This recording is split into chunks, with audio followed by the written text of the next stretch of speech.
Today I'm taking a very important news in front of you all.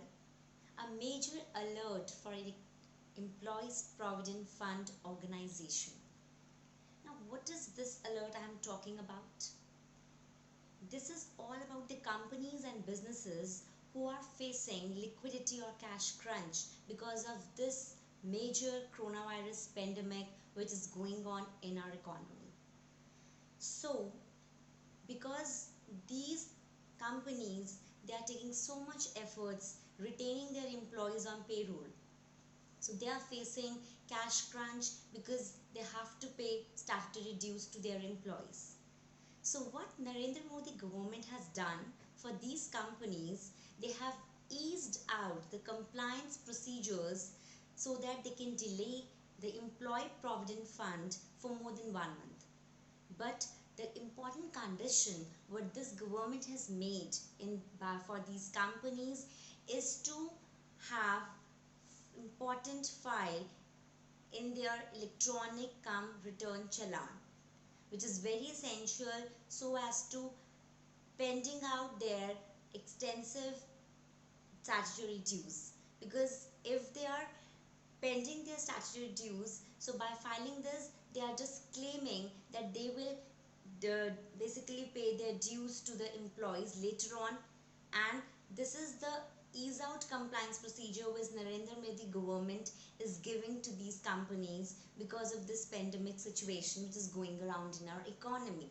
Okay, so before highlighting this issue, I just want to make you clear the concept of provident fund, and with this I'm also going to elaborate the employee pension scheme which most of the things are came across the citizens of India, they don't know about. Okay, so firstly I'm talking about employee provident fund scheme. Now, as you all know, as per current law, an employee contributes 12% of his salary, which means basic plus DNS allowance, and the employer also matches the same contribution. So, what the most of the people don't know about the employee pension scheme, which I want to focus upon today. So, as you know, the 12% is contributed. Out of that, 8.33% of employee contribution is gone to employee pension scheme. Okay, and the rest 3.67% along with employee contribution is included in that. Okay, so suppose which the employee is getting only up to the maximum of 1250. Okay, so that is only of 15,000 salary only. So suppose if a person is having a salary of 15,000 and 8.33% of 15,000, of course he will get, so he will only get 1250 maximum. Okay, but if he is getting, like suppose if it's a salary of 10,000, so he will only get 8.33% of rupees 10,000 only. Okay, so there is a limit of 1250. Okay, and up to a maximum of salary 15,000 only. Okay, then if I talk about that how this is funded now, so this is applied in two situations. Now if you want to have withdrawal of this EPS pension scheme, okay, so this will be applied in different situations. First, that your minimum service tenure is less than 10 years, okay, or you are attaining an age of 58 years, whichever is earlier. So suppose if you have not attained or the age of 58 years, okay, but you have completed more than 10 years, then you may opt for certificate scheme under this pension. Okay, but this will be applicable if you like approach or if you've completed 10 years or more than 10 years of your service. Okay, but if you are completed only less than 10 years, then you will be eligible also to withdraw the money from that scheme. Okay, suppose I'm taking an example. You have if a person is working, okay, in some company called A Limited, and he has worked there for 3 years. Okay, now he left that company and then he joined another company called B Limited. Now that company doesn't have a EPF scheme, so here he is not getting benefit of EPF, and he worked there for around like 4 years, but there he is not getting any benefit of EPF.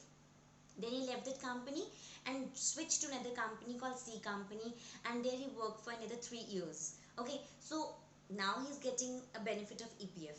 So total continuous service अगर मैं count करूँ, so there are 3 years with A, 4 years with B, and 3 years with C. But I will not count 4 years because there he was not getting a benefit of EPF. So total service he has done, including the benefit of EPF, is only 6 years. So which is less than 10 years. So of course he is eligible to withdraw the money from EPF. Okay, he can withdraw the money from EPF or EPS. Okay, so the continuation of service in this case is not compulsory. Okay, even if there is a break in your service, you can continue with that. Okay, so one more thing, I have just told you that if you've completed less than 10 years of service, so you would be eligible to withdraw money from EPS.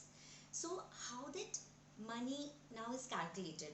So this is one of the greatest example of a major famous company called Deloitte, who has calculated their return factors, that the amount which would be returned to you within this, after completing the service which is less than 10 years. So how you would compute this amount? This would be computed on the basis of your last wages drawn multiplied by the return factor. So suppose that Deloitte has already computed their return factors, like if you have worked there for 4 years, so their return factor is approximately 3.99. So जो भी आपका last monthly wages होगा उससे multiply हो जाएगा and you will get the money out of that EPS. Okay, now in the event of job loss, so how would you withdraw money from EPF? If there is a job loss and you're working like for less than 10 years, then you have an option that you can withdraw the money, okay, from EPF, provided you are 2 months unemployed. Or if it is not the case, then you can have the benefit at the time of retirement, death, or any permanent disability. Okay, now one more important thing and last thing to mention, like if you are getting benefit of withdrawal of lump sum amount of EPF, then there is a form requirement. So when there is a form requirement of EPF now, there is a claim composite form attached with that relating to EPS. So you have to tick that option in order to claim that benefit along with that PPF form. Okay, EPF.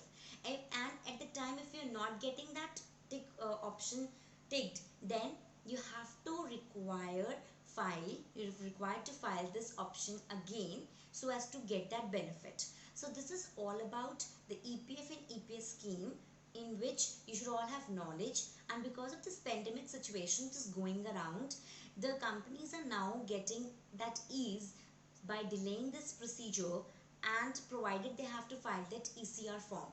Okay, so this is the very latest news and you should all be aware of this. If you like my video, please do subscribe to my channel and share as much as you can with your friends, with your relatives. Thank you so much. Bye bye. Take care.